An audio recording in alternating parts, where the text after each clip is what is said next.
ഞങ്ങളും സഭയും ലോകവും ഒരുപോലെ അന്വേഷിച്ചു നടന്ന സിസ്റ്റർ അമലയുടെ കൊലയാളി, രാജു നമശിവായത്തിന്റെ കൊലയാളി, സ്വന്തം തോളുരുമി നടന്ന് കാളിയാറച്ചനെ ദാ ഇങ്ങനെ മെഴുകുതിരികൾക്ക് പിന്നിലെ ചിത്രമാക്കി മാറ്റിയവൻ ആരാണ് ആ മഹാഭാവി? മഹാഭാവി.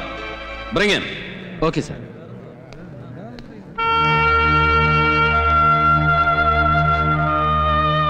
വരണം സാർ. സിസ്റ്റർ അമലയ്ക്ക് മുമ്പ് കരിങ്കൽ ക്വാറിയിൽ കൊല്ലപ്പെട്ട രാജുവിന്റെ അച്ഛൻ നമശിവായൻ സ്വാമി. രാജുവിനെ അവസാനമായി വീട്ടിൽ നിന്ന് വിളിച്ചിറക്കിക്കൊണ്ടുപോയത് ആരാണെന്ന് സ്വാമിക്ക് ഓർമ്മയുണ്ടോ? ജോലി ശരിപ്പെടുത്തി കൊടുക്കാമെന്ന് പറഞ്ഞ് ഒരു സ്ത്രീയാണ് സാറേ എന്റെ പോലെ. ആ സ്ത്രീയെ വീണ്ടും കണ്ടാൽ സ്വാമി തിരിച്ചറിയും. Next Jamal.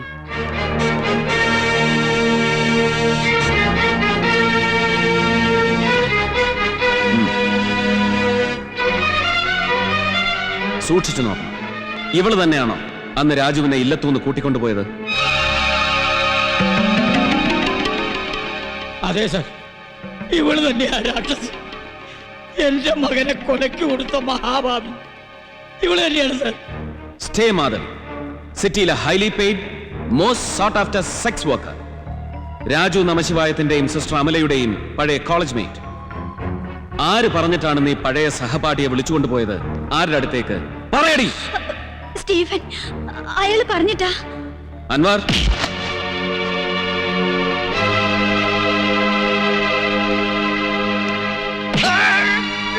സ്റ്റീഫൻ കട്ടച്ചോരയുടെ മണവും കടാരപ്പിടിയുടെ ബലവും മാത്രം അറിയുന്നവൻ. സ്നേഹിച്ചാൽ സ്വന്തം തല വെട്ടിക്കൊടുക്കും, വെറുത്താൽ വെട്ടിയെടുക്കും. അല്ലേ അച്ചോ? രാജു നമശിവായത്തിനെ കൊണ്ട് നിനക്കെന്തായിരുന്നു ആവശ്യം? സ്റ്റീഫൻ, അച്ഛനു വേണ്ടി കാളിയാറച്ചനെ കൊല്ലാൻ 3-4 പ്രാവശ്യം അച്ഛന് നേരെ കാളിയാർ സ്ഥാപനങ്ങളിൽ വെച്ച് രാജു ബോംബർ.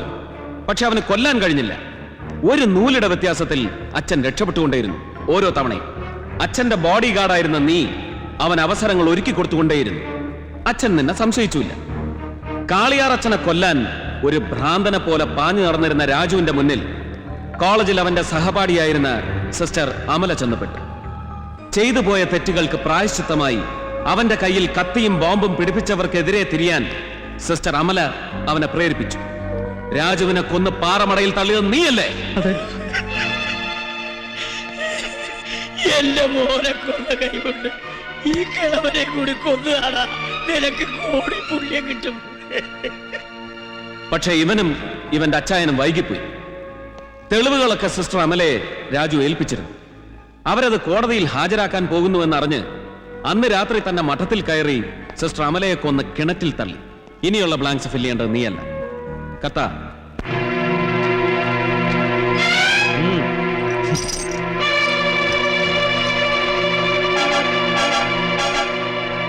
കാർലോസ്, മോനായിക്ക് വേണ്ടി കൊലക്കത്തിയുമായി ബോംബെയിൽ നിന്നെത്തിയവൻ. സ്റ്റീഫനും സ്റ്റീഫന്റെ അച്ചായനും സിസ്റ്റർ അമലയെ വകവരുത്താൻ മഠത്തിലെത്തിയ ദിവസം അതേ ദൗത്യത്തിനായി കാർലോസ് അവിടെ എത്തിയിരുന്നു. ഒരു ജീവൻ ഒടുക്കാൻ 2 വഴിക്ക് 3 കൊലയാളികൾ. ഇനി പറയണം, അന്ന് രാത്രി നീ അവിടെ ആരെയൊക്കെയാണ് കണ്ടത്?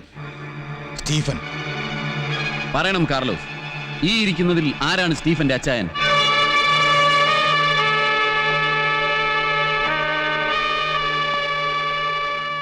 ഇവൻ പറയില്ല അൻവർ. തൂക്കുകയർ കഴുത്തിൽ മുറുകുമ്പോഴും ഇവൻ ആ പേര് പറയില്ല. അതാണ് ഇവനും സ്റ്റീഫന്റെ അച്ചായനും തമ്മിലുള്ള ഉടമ്പടി. മലയോര നസ്രാണികൾക്ക് വേണ്ടി ഏത് നരകത്തിലും കയറി ചെന്ന് 10 കൈയും കൊണ്ട് പടവെട്ടി വാളും കീർത്തിമുദ്രകളും നെഞ്ചത്ത് ചാർത്തി കിട്ടിയ പഴയ ഒരു ഏലക്കാക്കള്ളനാകാം സ്റ്റീഫന്റെ അച്ചായൻ. നിധി കാക്കും ഭൂതത്തെ പോലെ രൂപതാ ഖജനാവിന്റെ മുകളിൽ കയറി ചടഞ്ഞിരുന്ന് ചോരക്കുതിയന്മാരായ രക്തരക്ഷസുകളെ മനസ്സുകൊണ്ട് ആരാധിക്കുന്നവരുടെ കയ്യിലും ചോരക്കറ പുരണ്ടിട്ടുണ്ടാവാം. അരമന കോടതിയിലെ തലയാട്ടി വക്കീലിനെയും സംശയിക്കാം. തന്റെ രാഷ്ട്രീയ ശത്രുവിനെ എന്നും ഒരു വേട്ടനായുടെ വീറോടെ പിന്തുടർന്നിട്ടുള്ള വെളുത്ത് ചുവന്നു തൊടുത്ത രാഷ്ട്രീയ പുണ്യാളനുമാവാം. അന്ന് രാത്രി നീ അവിടെ ആരെയാണ് കണ്ടത്? പറയടാ.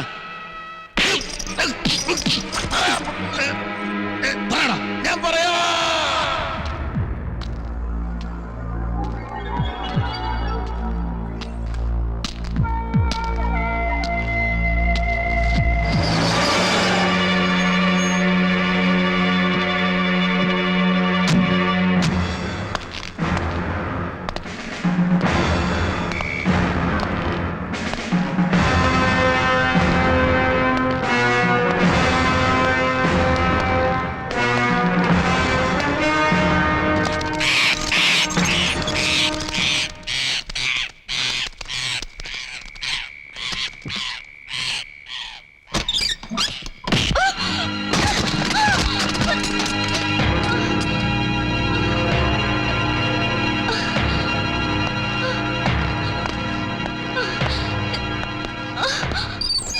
ഞാൻ കാളിയാർ പത്രോസ് വൈദ്യൻ.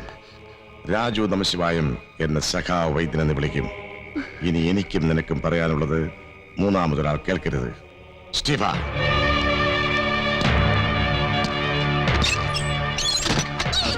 കർത്താവ് തമ്പുരാൻ പറദീസയിൽ കിടന്നുറങ്ങുന്ന ഈ നേരത്ത് ഉറങ്ങുന്നവരെ വെളിച്ചെടുത്താൻ ശ്രമിക്കണ്ട. ഈ ലോകം മുഴുവനും ഉണർന്നെഴുന്നേറ്റ് വന്നാലും ശരി, കാളിയാർ പത്രോസ് വൈദ്യൻ നിന്നെ ഉറക്കും. കാരണം ഈ ലോകത്തെ മുഴുവൻ വിശ്വസിപ്പിച്ചൊരു മുഖമുണ്ട് എനിക്ക്. അത് ചീന്തി കീറി കളയാൻ നിന്നെ മാത്രമായി ഞാൻ ബാക്കി വെച്ചേക്കില്ല. നമശിവായം ചെക്കൻ നിന്നോട് പറഞ്ഞത് അപ്പടി സത്യങ്ങൾ തന്നെയാ. ചില സത്യങ്ങൾ കേൾക്കരുത്, അറിയാൻ ശ്രമിക്കരുത്. അറിഞ്ഞാൽ ഇതിലും ചെറിയൊരു ശിക്ഷ നൽകാൻ എനിക്കറിയില്ല.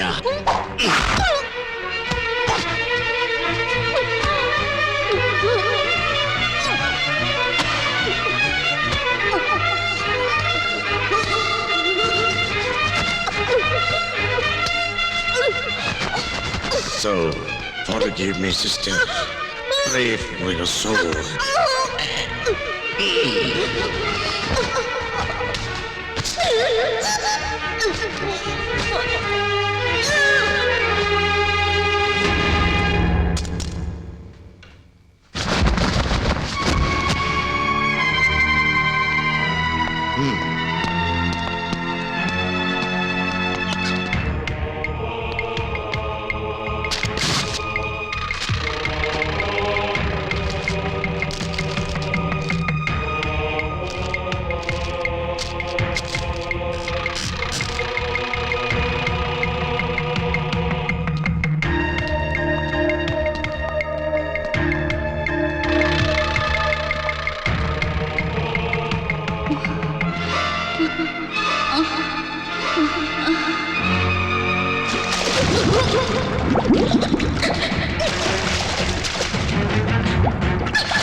നീ ആരാ? കാർലോസ്, കർദിനാൾ കാർലോസ്. എന്തിനോട് വന്നു? നിങ്ങൾ വന്നത് എന്തിനോ അതിന് തന്നെ. പക്ഷേ നിങ്ങൾ അത് എനിക്ക് പകരം നന്നായി ചെയ്തു. അപ്പോ നീ എല്ലാം കണ്ടു. പറഞ്ഞോ, കണ്ടതൊക്കെ ഇവിടെ വെച്ച് തന്നെ മറക്കാൻ നിനക്ക് എന്ത് വേണം? അസമയത്ത് ഞാൻ എനിക്ക് വില പറയാറില്ല. Take your own time. നീ ഇടുന്ന വില എനിക്ക് ബോധിച്ചാൽ it will be a gentleman deal. ഇല്ലെങ്കിൽ നിനക്ക് ഞാൻ ഒരു വിലയിടും. ശവത്തിന്റെ വില. പച്ചക്കള്ളം, പച്ചക്കള്ളം. തെളിവുകൾ കള്ളം പറയില്ല പത്രോസ്. കുറ്റവാളി കൊതിച്ചാൽ പോലും. എനിക്കെതിരെ എന്ത് തെളിവുണ്ട് തന്റെ കയ്യിൽ? ഇത് സിസ്റ്റർ അമലയുടെ മുറിയിൽ നിന്ന് കിട്ടിയ ലോക്കറ്റ്. ഇതിനുള്ളിൽ ഫാദർ ക്ലെമൻ കാളിയാറിന്റെ മുഖം. ഇത് കാളിയാർ അച്ഛന്റെ ഡെഡ് ബോഡിയിൽ നിന്ന് കിട്ടിയ ലോക്കറ്റ്. ഇതിനുള്ളിൽ കാളിയാർ പത്രോസിന്റെ മുഖം. രണ്ടിനും ഒരേ രൂപം, ഒരേ പഴക്കം, ഒരേ ജനുസ്. ഇതിനർത്ഥം ഈ ലോക്കറ്റ് നിങ്ങളുടേതാണ്, ശരിയല്ലേ? ഇതെങ്ങനെ സിസ്റ്റർ അമലയുടെ മുറിയിൽ വന്നു? ഉത്തരം നിങ്ങൾക്കറിയാം. ഈ ചോദ്യം ഞങ്ങളോട് ചോദിക്കാൻ തുടങ്ങിയ നിമിഷം സംശയിക്കുന്നവരുടെ പട്ടികയിൽ നിങ്ങളുടെ പേരുകൂടി ചേർത്ത് വായിക്കാൻ തുടങ്ങി. അങ്ങനെയാണ് കാർലോസിനെ കാണിക്കാനെന്ന വ്യാജേന നിങ്ങളെ ഞാനെന്ന് ഓഫീസിലേക്ക് വരുത്തിയത്. സിസ്റ്റർ അമലയുടെ മുറിയിൽ നിന്ന് കിട്ടിയ കൈവിരൽ പാടുകളുടെ ഉടമ നിങ്ങളാണോ എന്ന് തിരിച്ചറിയാൻ അൻവർ.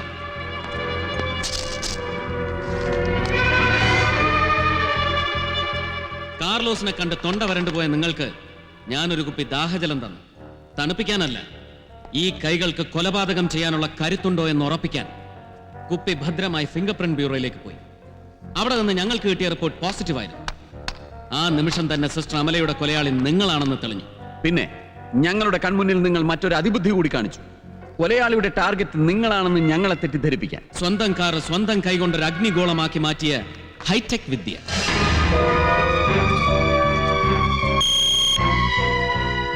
ജമാലിനോടൊപ്പം ഗസ്റ്റ് ഹൗസിലേക്കുള്ള മടക്കയാത്രയിൽ നിങ്ങൾക്ക് നഷ്ടപ്പെട്ട നിങ്ങളുടെ ആ പഴയ റിമോട്ട് 20 അടിക്കുള്ളിൽ നിന്ന് മാത്രം ഓപ്പറേറ്റ് ചെയ്യാവുന്ന ഈ റിമോട്ട് ഉപയോഗിച്ചാണ് കാർ ബ്ലാസ്റ്റ് ചെയ്തതെന്ന് ഞങ്ങളുടെ എക്സ്പ്ലോസീവ്സ് വിംഗ് കണ്ടുപിടിച്ചു. ആ സർക്കിളിൽ അപ്പോ ഔട്ട്സൈഡറായി ഉണ്ടായിരുന്നത് നിങ്ങൾ മാത്രമായിരുന്നു. കാർ പൊട്ടിത്തെറിച്ച ആ നിമിഷം നിങ്ങളുടെ നെഞ്ചെടുപ്പ് ഞാൻ തൊട്ടറിഞ്ഞതാണ് പത്രോസ്. അവിടെ എല്ലാം നഷ്ടപ്പെട്ടവന്റെ സ്പന്ദനങ്ങളായിരുന്നില്ല, കണക്കുകൂട്ടലുകൾ പിഴയ്ക്കാത്തവന്റെ ഹർഷം. അത് മാത്രമായിരുന്നു. CM-ന്റെ കൂടെ ആദ്യം നിങ്ങളെ കണ്ടപ്പോ നിങ്ങളുടെ കണ്ണുകളിൽ തിളച്ചു കിടന്നിരുന്ന ചോര ചോപ്പ് ചെങ്കൊടിയുടെ ചോപ്പല്ലെന്ന് ആ നിമിഷം ഞാൻ തിരിച്ചറിഞ്ഞു. അപ്പത്തന്നെ ഒറ്റയാനായി നടന്നിരുന്ന നിങ്ങളെ അറസ്റ്റ് ചെയ്യാമായിരുന്നു. പക്ഷെ ഞങ്ങളത് ചെയ്യാതിരുന്നത് ആ രാത്രി കോൺവെന്റിൽ നിങ്ങളോടൊപ്പം വന്ന കൂട്ടുപ്രതി ആരാണെന്ന് കണ്ടുപിടിക്കാൻ വേണ്ടി മാത്രമായിരുന്നു. ഇനി ഒന്നേ ബാക്കിയുള്ളൂ വൈദ്യരെ, പാപിയുടെ കുറ്റസമ്മതം. അഡ്വക്കേറ്റ് സിസ്റ്റർ അമലെ നിങ്ങൾ മൃഗീയമായി കൊല ചെയ്തത് എന്തിനു വേണ്ടിയായിരുന്നു? ഞാൻ നോക്കി നടത്തിയിരുന്ന ക്ലെമന്റിന്റെ സ്വത്തുക്കളൊന്നും എനിക്ക് നഷ്ടപ്പെടാതിരിക്കാൻ. സ്വത്തുക്കൾ മുഴുവൻ അരവിനയുടെ പേരിൽ എഴുതി വെച്ചിട്ട് അവൻ റോമിലേക്ക് പോവുകയാണെന്ന് അറിഞ്ഞപ്പോ എന്റെ മുമ്പിൽ ഞാൻ ഒരു വഴിയെ കണ്ടുള്ളൂ. കാളിയാറിന്റെ ജീവൻ ഒരു വാടക കൊലയാളിയെ ഏൽപ്പിക്കുക. ഇല്ലെങ്കിൽ സമൂഹത്തിന്റെ കണ്ണിൽ നിന്ന് ഒളിപ്പിച്ചു വെച്ചിരുന്ന എന്റെ ഈ മകൻ ഒരു തെരുവ് തിണ്ടിയാകുന്നത് ഞാൻ കാണേണ്ടി വരും. അതിനെനിക്ക് മനസ്സ് വന്നില്ല. അങ്ങനെ അച്ഛനെ കൊല്ലാൻ രാജു നമശിവായത്തിനെ ഞാൻ കണ്ടെത്തി. ഇവനിലൂടെ ഓരോ അറ്റംപ്റ്റുകളും തോറ്റപ്പോ രാജു സ്വയം പേടിച്ചു. എല്ലാ രഹസ്യങ്ങളും അവൻ സിസ്റ്റർ അമലയോട് ചെന്ന് പറഞ്ഞു. പിന്നെ എന്റെ ഈ മുഖം രക്ഷിക്കാൻ ഞാൻ ഒരു മാർഗമേ കണ്ടുള്ളൂ. എത്രയും വേഗം രാജുവിനെയും കന്യാസ്ത്രീ വക്കീലിനെയും അവസാനിപ്പിക്കുക. അവസാനിപ്പിച്ചു ഞാൻ രണ്ടിനെയും എന്റെ ഈ കൈകൊണ്ട്. കൊലമരം നിങ്ങൾക്കൊരു ശിക്ഷയല്ല, മോചനമാണ്.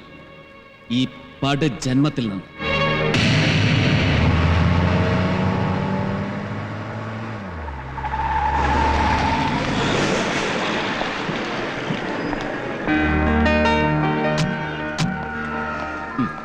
അപ്പോ ഇതൊരു ചെറിയ ഇടവേള. നമ്മൾ വീണ്ടും കണ്ടു. അതുവരെ ഈ ക്രൈം ജംഗിൾ ഞങ്ങൾ ഒറ്റയ്ക്കാണ് sir. But we are going to fight thinking you are with us. I am always with you. Isho പഠിക്കണേ. എന്റെ ഈശോയെ, ഒന്ന് മാറിക്കേ. എന്റെ പാർട്ടിയുടെ മാനം രക്ഷിച്ചതിന് ഈ പൂമാലയൊന്ന് ഇട്ടോട്ടെ. ഈ പൂമാലയൊക്കെ തന്റെ ഈ കഴുത്തിനെ ചേരത്തുള്ളൂ മാമച്ചൻ മാപ്പിളെ. മാമച്ചനെ ഞാൻ ഒരുപാട് വേർപ്പിച്ചിട്ടുണ്ട്. അയ്യോ പിന്നെ. സോറി. അന്വേഷണത്തിനിടയ്ക്ക് എനിക്ക് എപ്പോഴും കൈ ചൂണ്ടി വിറപ്പിക്കാൻ ഒരാള് വേണമായിരുന്നു. യഥാർത്ഥ കുറ്റവാളിയുടെ ശ്രദ്ധ തിരിച്ചുവിടാൻ ഒരു ഡമ്മി കുറ്റവാളി. അതിന് പറ്റിയ ആള് താനാണെന്ന് ആ സ്നേഹവിരുന്നിനിടയ്ക്ക് വെച്ച് കണ്ടപ്പോഴേ എനിക്ക് മനസ്സിലായി.